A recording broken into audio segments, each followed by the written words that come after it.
years old. He died peacefully at his home on June 28th, 2019. George and his twin sister Gail, I'm sure y'all heard about Gail before. No, I'm surprised because George loved to talk about Gail. George was a twin, so George and his twin sister Gail Didn't know that either. were born to Madeline Lovelace and George Alexander Rhodes Sr., our father, on June 27, 1948 at Lincoln Hospital in the Bronx, New York. The twins would go on to be raised by their grandmother, Della Rhodes, in South Ozone Park, Queens. George attended Woodrow Wilson High School before being drafted into the United States Army to serve a tour in Vietnam. He enlisted at Fort Hamilton, New York, attended boot camp in Fort Jackson, right here in South Carolina, Columbia. And then after boot camp, he went on to Redstone Arsenal, Alabama AIT, the Advanced Infantry Training, so that he could be trained in supply infantry. From there, he transitioned to Fort McClellan, Georgia, where all of the draftees at the time were trained to meet special infantry needs of the Vietnam War. There he learned about ammunition. He participated in military personnel training in chemical warfare and different types of herbicide agents and radioactive materials. And then in September of 1968, he began his tour in South Vietnam, after which he was honorably discharged in 1969. And while after his service, he was awarded the National Defense Medal, a Sharpshooter Medal, and the 608 Ordnance Medal of Honor. From his humble beginnings in life onward, George was destined to defy all of the odds that were set before him. Despite the challenges he faced, George always managed to smile and have a certain zest for life. George loved music, he loved sports, and he had a particular fondness for World War II aircrafts. I can't tell you how many of those things that I purchased for him. Got some of them stacked away now on shelves at the house.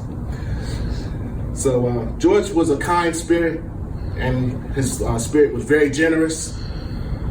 And I'm sure that you guys could validate that, because everybody who knew George, they knew that George didn't have a harsh word for anybody, and he was kind and generous to a fault almost. So George was preceded in death by his sister and his parents, of course, and his grandmother. And I wanted to put this last line in here. I put it in here for a reason. I said that he leaves behind a host of family members to cherish the memory of his life, of his special life. And the reason why I put it like that is because, well, first of all, it's too many people to name, and you don't want to leave anybody out. But I specifically chose to say, rather than say friends and family, I specifically chose family because once you became a friend to George, you became family to George. And so everybody George had the chance to interact with became like family to him. George would come and hug you as if he'd known you his whole entire life. And it wasn't a cheap and insincere hug.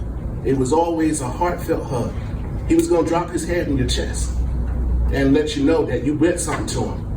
And if there was anything that he could do for you, he'd be willing to do it to the best of his ability, regardless of how limited that was. That's what George would do for you. And that's one of the things, out of the many things that I appreciated about George, that's one of the things that I appreciated the most, is that at his core, he was a loving person, a generous person, and a kind person, regardless of anything about what anybody else had to say about him. So George would tell you, this was one of his favorite things to tell me, he'd tell you that he was the underdog. He'd tell me all the time, I'm the underdog, Mike. But to me, he had a heart and the resilience of a champion. And he may have thought that he was an underdog, but he was always a champion and a hero to me. And I'm sure that he was the same for many of you guys that he had the chance to interact with on a daily basis. So he's off to a new mission now. He's had that early mission at the age of 19 that he went out and he put his young life on the line so that we can enjoy the freedoms that we get to enjoy today. Now his next mission is one where he gets to let his soul be at peace. And I'm sure that just as he was successful in that first mission, hopefully he'll be just as successful in this next one, with the help of all that continue to lift him up in their thoughts and prayers each day. So my whole purpose for really wanting to do this was to to be able to first and foremost tell each and every one of you, thank you. Thank you for helping me help him to be able to enjoy the life that he had and the life that he deserved to have. I honestly wish I could have did more for him. And I wish that there was a way that, while he was here, there was, some other areas that I could have made it even more peaceful and more enjoyable while it was. But, we can't dwell on what we wish we did. We can wish ourselves to death.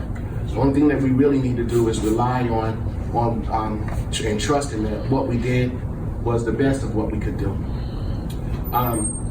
In the book of Mark, it talks about how what the greatest commandment is, of loving God with your whole heart, mind, and soul, and loving your neighbor as yourself. And I think that George had that quality of being able to love everybody just as he loved himself. And that's the thing that draws us all together as family. And so thank you all. And now, unfortunately, George isn't here to continue being family to you, but I'm still here, and I offer myself as family to you. And if there's ever anything that you need that I could do, that I could help with, assist with, volunteer for, let Miss Lisa let me know. And on behalf of George, we'll do it. We're here for you. I want to finish up by, I got a very good friend of mine who's going to honor George with a little military musical presentation of taps. If you feel up to it, feel free to stand and salute. But Brian.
Thanks, everybody. I really appreciate it. We got some refreshments up here. Please feel free to help yourself to them. And death is always a sad thing. It's always hard to say goodbye, but George wouldn't want us to be somber. He'd want us to be happy. So let's take this opportunity to enjoy all of the times that he made us smile, the times that he made us laugh, and remember him for that. Thanks, everybody. Thank you so much.